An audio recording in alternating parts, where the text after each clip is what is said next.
Hello friends, this is Manish Vishwakarma here and welcome to MB garage.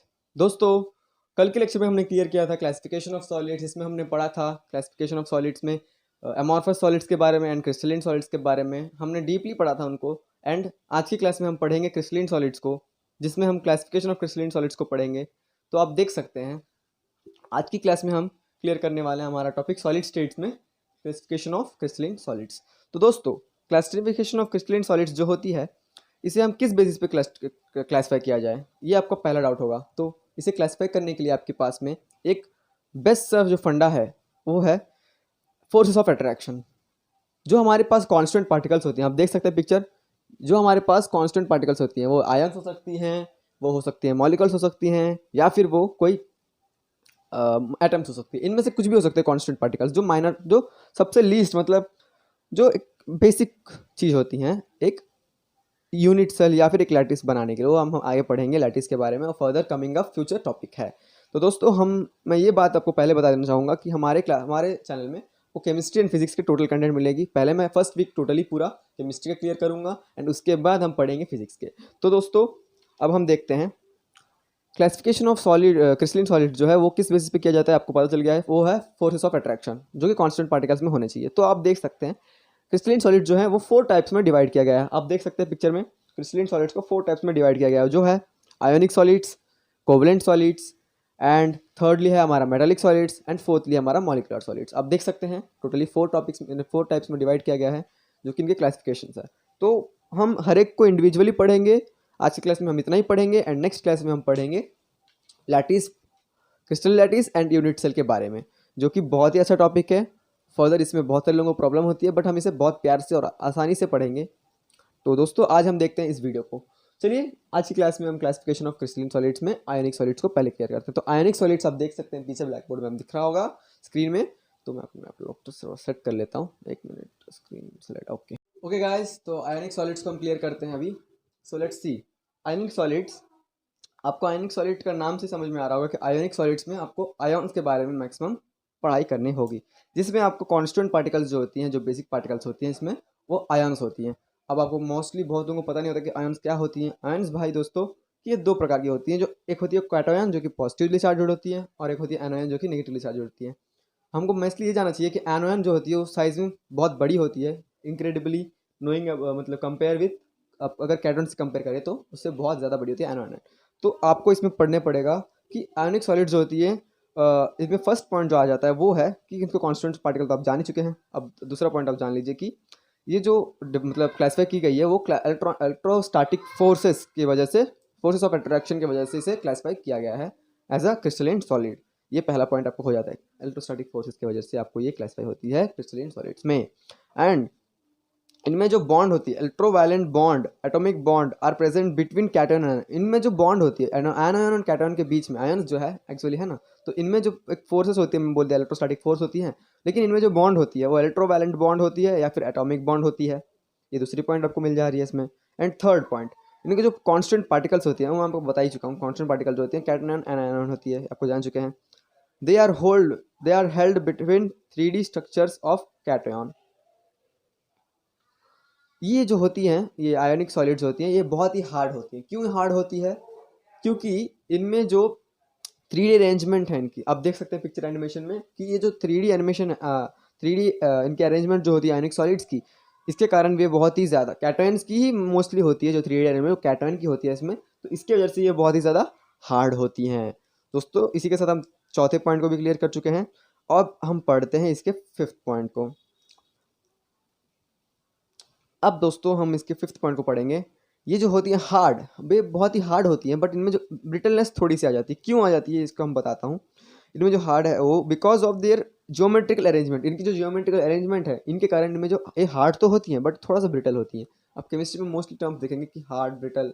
Colour से में भी इनको ऐसा डायरेक्टली नहीं बोला जाता कि पिंक, ग्रीनिश पिंक, ऐसा टाइप का कुछ लॉजिकली वो टर्म दिया जाता है। तो केमिस्ट्री उतनी आसान भी नहीं है, मैं बोलूँगा, लेकिन you try out this. So let's guys, इसकी 6th पॉइंट को हम पढ़ते हैं। They are insulators. दोस्तों, ये जो आयोनिक सॉलिड्स होती हैं वे इंसुलेटर्स होती हैं। When they are present in solid, ये जब सॉलिड स्टेट में होती है, आयोनिक क्रिस्टल्स जो है, आयोनिक सॉलिड जो है वो जब सॉलिड स्टेट में होती है, तब वे इंसुलेटर होती हैं, जब वे ये जो आयनिक सॉलिड्स है जब वो मॉल्टेन या फिर एक्वस सॉल्यूशंस मतलब एक्वस स्टेट में होती है, आयनिक क्रिस्टल्स जो कि एक्वस या फिर मॉल्टन स्टेट में होती है, तब वे कंडक्टर की तरह काम करती हैं। अब ये समझ में आ रहा होगा धीरे धीरे। तब वे जो आयनिक सॉलिड्स है वो उस टाइम में आयनिक अपना कंडक्टर की तरह काम करती हैं। आपको हर एक जो चारों हैं आयनिक सॉलिड्स, मेटालिक सॉलिड्स या फिर कोवलेंट सॉलिड्स या मॉलिक्यूलर सॉलिड्स, इनमें चारों में आपको देखने के लिए कॉमन पॉइंट्स मिलेंगे। बस वो जो है डिफरेंशिएशन आपको करना पड़ेगा। बाकी सब जो टॉपिक मेन है, जैसे कि कांस्टेंट पार्टिकल्स क्या है, जो फोर्स लग रही है उनके बीच में, वो आयन उनके आयन्स में क्या, आयन्स एटम्स जो भी कांस्टेंट पार्टिकल्स उनमें कौन सी अट्रैक्शन है, कौन सी बॉन्डिंग है, यही सब आपको मिलेगा। अब चलिए 7th पॉइंट पे चलते हैं आयनिक सॉलिड्स की। आप देख सकते हैं ionic solids are have free ions thus they have conductivity. Ionic solids जो होती हैं इनमें हमें आयनिक सॉलिड्स में जो आयन्स होती हैं वो फ्री होती हैं, इसी कारण से हमें इनमें कंडक्टिविटी की प्रॉपर्टी दिख जाती है। कंडक्टिविटी कब होती है? जब कोई पार्टिकल इलेक्ट्रिसिटी को पास करो। अगर फ्री आयन्स है तो ये जरूर डेफिनेटली पास करेंगी इलेक्ट्रिसिटी को, तो इसे कंडक्टिविटी आयन्स फ्री होने के कारण होती है। अब इसी के साथ 8 पॉइंट भी देख लेते हैं आयनिक सॉलिड्स में। आप देख सकते होंगे 8 पॉइंट ये बताता है कि विथ इंक्रीज इन टेम्परेचर, अगर टेम्परेचर में जब इंक्रीज होती है आयनिक सॉलिड्स में तो इनकी कंडक्टिविटी जो होती है वो डिक्रीज हो जाती है। ये पॉइंट हो गया आपकी 8th की आयनिक सॉलिड्स में जब भी अगर उनके क्रिस्टल्स में या फिर जो पार्टिकल है उसमें अगर टेम्परेचर अगर इंक्रीज होती है, सपोज इफ अ चांस अगर टेम्परेचर इंक्रीज होती है तो इनमें जो कंडक्टिविटी होती है वो इंक्रीज हो जाती है। मतलब दो तार in directly proportional to each other, ये बढ़ेगी तो दोनों ही बढ़ेंगे प्रॉपरली। अब देखते हैं 9वां पॉइंट। 9वां पॉइंट क्या बताता है? अगर इनके मेल्टिंग पॉइंट में इंक्रीज हो जाती है, covalent I mean ionic solids में अगर इनकी जो मेल्टिंग पॉइंट है अगर वो इंक्रीज होती है तो इनमें बॉइलिंग पॉइंट भी इंक्रीज हो जाएगी। ये दोनों कॉमन है, नहीं इनका मतलब ये हो जाता है कि इनके मेल्टिंग पॉइंट भी इंक्रीज होती है और इनकी जो बॉइल पॉइंट है वो भी हाई होती है। ये पॉइंट आपको क्लियर कर लीजिए कि मेल्टिंग पॉइंट भी हाई होती है और बॉइलिंग पॉइंट भी बहुत ज़्यादा हाई होती है। चलिए हमारा आयनिक सॉलिड्स का यहाँ तक क्लियर हो चुका है। अगर फंडा कुछ डाउट्स होगी आप पूछ सकते हैं हमें कमेंट में, हम उसके ऊपर भी एक अलग वीडियो बना देंगे। उसके साथ हम चलते हैं कोवलेंट सॉलिड्स पे। स्लाइड में चेंज कर लेता हूँ। चलिए अब देख सकते हैं आप कोवलेंट सॉलिड्स को। दोस्तों कोवलेंट सॉलिड्स, अब ये कोवलेंट सॉलिड जो होती है वो प्रेजेंट कॉन्स्टिट्यूएंट पार्टिकल्स, इनमें जो कोवलेंट बॉन्ड होती है इनके कॉन्स्टिट्यूएंट जो पार्टिकल्स होते हैं, आपको समझ में आ रहा होगा इनके कॉन्स्टिट्यूएंट क्या पार्टिकल्स हो सकते हैं? इनके पार्टिकल्स एटम्स होंगे क्योंकि ये कोवलेंट बॉन्ड आपको नाम से समझ में आ रहा होगा। तो इनके जो पार्टिकल कॉन्स्टिट्यूएंट पार्टिकल्स, वो पहला पॉइंट आप समझ जा रहे होंगे। कॉन्स्टिट्यूएंट पार्टिकल्स जो है वो है एटम्स है और इनके बीच जो बॉन्डिंग है वो कोवलेंट बॉन्ड है। Isn't it? आपको समझ में आ रहा होगा। जैसे अपने आयोनिक सॉलिड्स में देखा होगा उनका जो बॉन्ड था वो था इलेक्ट्रोवैलेंट बॉन्ड और इनमें जो बॉन्ड है वो है कोवलेंट बॉन्ड। समझ रहे हैं? कोवलेंट सॉलिड्स में कोवलेंट बॉन्ड। एंड उसके बाद सेकंड पॉइंट में चलते हैं। इनके जो कांस्टेंट पार्टिकल्स थे वो नॉन मेटल्स होते हैं, इसीलिए इनमें एटम्स किया जाता है। तो कांस्टेंट पार्टिकल्स जो होते हैं नॉन मेटल्स होते हैं। Whole non metal periodic table के जो सारे नॉन मेटल्स है वो कोवलेंट बॉन्ड बनाते, कोवलेंट सॉलिड्स बनाते हैं। इसी के साथ हम चलेंगे थर्ड पॉइंट में कोवलेंट सॉलिड्स की, जिसमें आप देख सकते हैं covalent bond is very strong bond. Covalent bond जो होती है बहुत ही ज़्यादा स्ट्रॉन्ग होती है। The solids are hard and also brittle, same condition as ionic solids. ये भी सॉलिड हार्ड होती है एंड थोड़ी सी ब्रिटल होती है। इनमें जो बॉन्ड होती है कोवलेंट बॉन्ड होती है और जो कि बहुत ही स्ट्रॉन्ग होती है। उसी के साथ हम देखते हैं इनमें जो मेल्टिंग पॉइंट होती है वो हाई होती है, बॉइलिंग पॉइंट भी हाई होती है। ये फोर्थ पॉइंट आपका हो जा रहा है। Solids decompose before boiling point, ये बहुत ही इंपॉर्टेंट पॉइंट आप इसे नोट कर ले कि इनमें जो कोवलेंट बॉन्ड में जो सॉलिड्स होती हैं वो डिकम्पोज हो जाती हैं बॉइलिंग पॉइंट से पहले ही। ये एक ड्रॉबैक हो सकती है। आपको मैं 2 एग्जांपल्स देना चाहूँगा कोवलेंट बॉन्ड की। इसका केस थोड़ा अलग ही होता है, मतलब कोवलेंट बॉन्ड के सारे पार्टिकल से इन दोनों का केस बहुत ही अलग होता है। ये दो हो जाते हैं हमारे डायमंड एंड हमारे ग्राफाइट। डायमंड एंड ग्राफाइट में आपको डिफरेंसेस देखने को मिल जाएंगे। तो आप देखते हैं इनके आप स्ट्रक्चर्स देख लीजिए पहले। जो डायमंड का स्ट्रक्चर है आपको देखने के लिए मिल रहा होगा एंड उसी के साथ बाजू में आपको ग्राफाइट का स्ट्रक्चर जो है वो देखने को मिल रहा होगा। तो मैं आपको ये बता दूं कि इनकी जो बॉन्ड होती है इसमें sp3 बॉन्ड होती है हमारे डायमंड में एंड ग्राफाइट में आपको मिल जाएगा sp2 एंड sp2 जो 2 बॉन्ड्स होते हैं वो आपको मिल जाएंगे। आपको मैं इनके बारे में बता दूं कि ये पाई बॉन्ड भी बनाती है, जो ग्राफाइट है वो पाई बॉन्ड बनाती है एंड उसी के साथ जो हमारा अब मैं इनका कुछ बेसिक पॉइंट्स डिस्कस करता हूँ आपको। जैसे डायमंड में टेट्राहेड्रल ज्योमेट्री जो होती है वो 109.5 डिग्रीज होती है टेट्राहेड्रल ज्योमेट्री, क्योंकि इनके जो टेट्राहेड्रल स्ट्रक्चर है वो 1.5 डिग्रीज बनाती है। इसी के साथ अगर हम इसमें देखें ग्राफाइट की, ग्राफाइट्स ये जो ग्राफाइट्स हैं इन्हें ना लुब्रिकेंट्स की तरह यूज़ किया जाता है। कहाँ पे? फैक्ट्रीज में। बहुत सारे मशीन्स जो होती हैं उनमें आपको हर बार तेल लगाना ये जो होती है बहुत ही स्ट्रक्चरली बहुत ही मुश्किल हो जाती है, क्योंकि इसका बजट बहुत ज़्यादा हो जाता है। लेकिन ग्रेफाइट में आपको maximum more than thousands of year ही चल जाएगा। इसकी तरह ऐसा इस तरह इसी से इसकी स्ट्रक्चर की वजह से इसे लुब्रिकेंट की तरह यूज़ किया जाता है दोस्तों। अब हम देखते हैं इनके कुछ और पॉइंट्स। इनके जो मॉलिक्यूल्स होते हैं, डायमंड के जो मॉलिक्यूल्स होते हैं ना, वो बहुत ही ज़्यादा मतलब नॉर्मल साइज़ जो भी नॉर्मल आइटम्स हैं उनके उनसे ज़्यादा उनसे ज़्यादा होती है इनकी साइज़।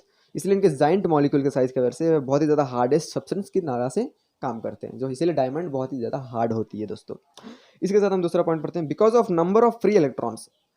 तो डायमंड में जो बहुत सारे फ्री इलेक्ट्रॉन्स होती है, इसीलिए इलेक्ट्रॉन्स के फ्री होने के कारण they are bad conductors of electricity. Diamond जो होती है वो बहुत ही ज़्यादा बैड कंडक्टर ऑफ इलेक्ट्रिसिटी होती है दोस्तों। अब ग्रेफाइट की जान में है, it is a good conductors of electricity, क्योंकि इसमें जो फ्री इलेक्ट्रॉन्स होती है वो बहुत ही कम मात्रा में होती है। तो इसके द्वारा मतलब डायमंड जो होती है, डायमंड में बहुत ही कम इलेक्ट्रॉन्स होती है जो फ्री होती है, लेकिन ग्रेफाइट में बहुत सारे फ्री इलेक्ट्रॉन्स होती है। इसके द्वारा ये गुड कंडक्टर है और ये बैड कंडक्टर है दोस्तों।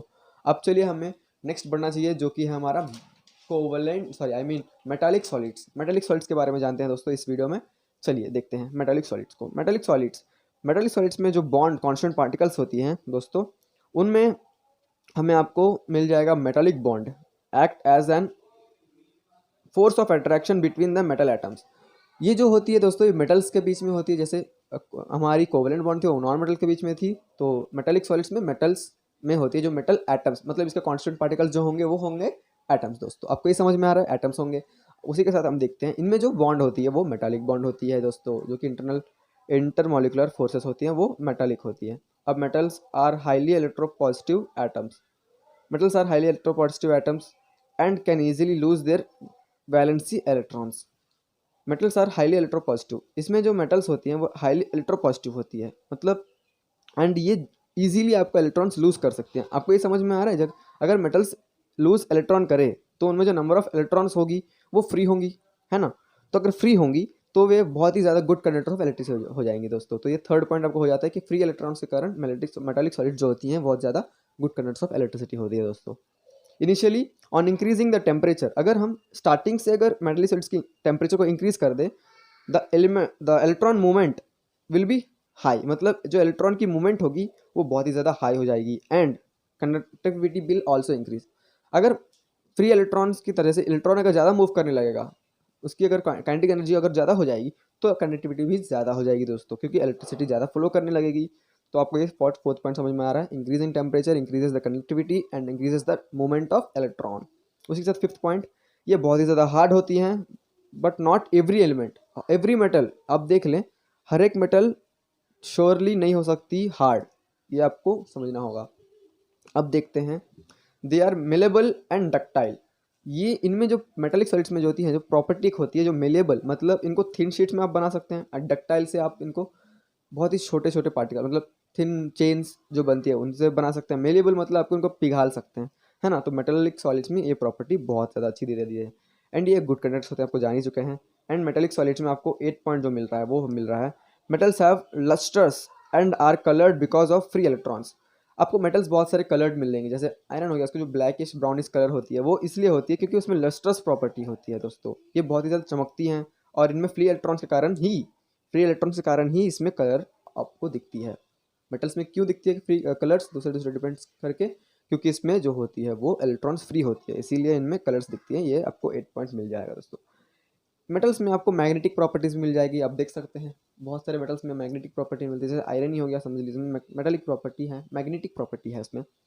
अब 10th पॉइंट देखें, some of the metals have high metallic melting point. Metals में बहुत सारे मेटल्स में आपको हाई मेल्टिंग पॉइंट मिल जाती है, एंड बहुत सारों में हाई बॉइलिंग पॉइंट भी मिल जाती है दोस्तों।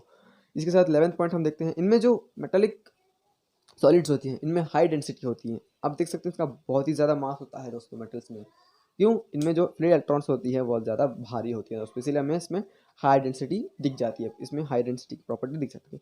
इसी के साथ हम आपको मेटालिक सॉलिड्स भी क्लियर कर चुके हैं, हम आयनिक सॉलिड्स क्लियर कर चुके हैं, हम कोवलेंट सॉलिड्स क्लियर कर चुके हैं। अब हम पढ़ते हैं the final topic, that is molecular solids दोस्तों। मॉलिक्यूलर सॉलिड्स पढ़ते हैं। चलिए दोस्तों, अब हम पढ़ते हैं मॉलिक्यूलर सॉलिड्स को। मॉलिक्यूलर सॉलिड्स जो होती हैं दोस्तों, ये भी 3 प्रकार में आपको डिवाइड किए हुए दिखेंगे। पहले इसको कांस्टेंट पार्टिकल जो होंगे मॉलिक्यूल्स ही होंगी। अब इनमें 3 पार्ट्स में डिवाइड करते हैं, इन्हें 3 पार्ट्स में डिवाइड करेंगे। हमारा पहला जो होगा नॉन पोलर होगा, दूसरा जो होगा पोलर होगा, एंड तीसरा जो होगा हिच बॉन्डेड होगा दोस्तों। अब हम देखते हैं नॉन पोलर जो होते हैं वो सॉफ्ट होते हैं, उसी की तरह पोलर भी जो सॉफ्ट होते हैं, बट हिच बॉन्डेड जो होते हैं वो बहुत ज़्यादा हार्ड होते हैं। उसके साथ जब नॉन पोलर जो है उनमें वो इंसुलेटर्स होती हैं, पोलर जो हैं वो भी इंसुलेटर होती हैं, और जो हिच बॉन्डेड है वो भी इंसुलेटर होती है दोस्तों। और उसी के साथ हम देखते हैं नॉन पोलर जो होती है वेरी लो मेल्टिंग पॉइंट होती है, इनमें जो होती है बहुत ही लो मेल्टिंग पॉइंट होती है दोस्तों। और जो पोलर बॉन्ड है, मतलब जो पोलर सॉलिड्स है, जो कि मॉलिक्यूलर सॉलिड्स में सब टॉपिक है, उसमें आपको लो मेल्टिंग पॉइंट मतलब इसमें बहुत ही ज़्यादा लो मेल्ट मतलब comparison with polar non polar solids इनमें थोड़ी सी कम होती है, मतलब थोड़ी सी ज़्यादा होती है। और उसी के साथ H बॉन्डेड में लो मेल्टिंग पॉइंट, इसमें भी लो मेल्टिंग पॉइंट आपको मिल जाती है दोस्तों, मतलब सिमिलर ही रहेंगे, कुछ कुछ डिफरेंस आपको मिल जाती है। उसी तरह देखें इनमें जो नॉन पोलर में जो बॉन्डिंग होती है वो लंदन डिस्पर्शन बॉन्ड होती है, लंदन डिस्पर्शन फोर्सेस होती हैं दोस्तों। एंड उसी के साथ जो पोलर बॉन्ड है उनमें आपको डाइपोल मतलब डाइपोल डाइपोल इंटरेक्शन मिल जाता है, जो कि फोर्स है कांस्टेंट पार्टिकल्स के बीच में, मतलब मॉलिक्यूल्स के बीच में आपको डाइपोल डाइपोल इंटरेक्शन मिल जाता है। अब जो H बॉन्डेड है उनमें आपको H बॉन्डिंग मतलब हाइड्रोजन बॉन्डिंग वाली फोर्सेस आपको मिल जाती है दोस्तों। अब इसी के साथ मैं कुछ एग्जांपल्स भी आपको हर एक टॉपिक में डिवाइड करके दिखा देता हूँ। जैसे आप नॉन पोलर यहीं से कर लेते हैं। नॉन पोलर में जो है आपको I2 CO2 AR2 and CCl4 ये आपको जो है मिल जाएंगी एग्जाम्पल्स के तौर पे। पोलर्स में जो है HCl SO2 मिल जाएंगे एग्जाम्पल के तौर पे। अब जो H बॉन्डेड है उनमें आपको एग्जाम्पल मिल जाएगी H2O एंड ICl दोस्तों, इसमें आपको ये मिल जाएंगी आपको एग्जाम्पल्स। अब उसी के साथ जो आयोनिक सॉलिड्स में उनको भी एग्जाम्पल्स कुछ बता देता हूँ। जैसे आयोनिक सॉलिड्स में जो एग्जाम्पल्स है NaCl है, ZnS है एंड CaF2 है। उसी के साथ मेटालिक सॉलिड्स जो है उसमें आपको Fe2CuAg FeCuAg मतलब आयरन कोबाल्ट एंड Ag मतलब गोल्ड आपको मिल जाएंगे दोस्तों। उसी के साथ कोवलेंट बॉन्ड जो है उसमें आपको कुछ एग्जांपल्स मिल जाएंगे SiO2 क्वार्ट्ज जिसे बोला जाता है, डायमंड ग्राफाइट, ये आपको मिल जाएंगे दोस्तों। उसी के साथ आज का लेक्चर यहीं पे खत्म होता है दोस्तों, एंड अगली क्लास में हम डिस्कस करेंगे crystal lattice, unit cell and lattice points, इनके बारे में। ये बहुत ही अच्छा टॉपिक है दोस्तों। चलिए इसी के साथ आज का क्लास खत्म करते हैं, and thank you for watching this video. फिर से मिलेंगे इसी टॉपिक पे इसी लेसन पे।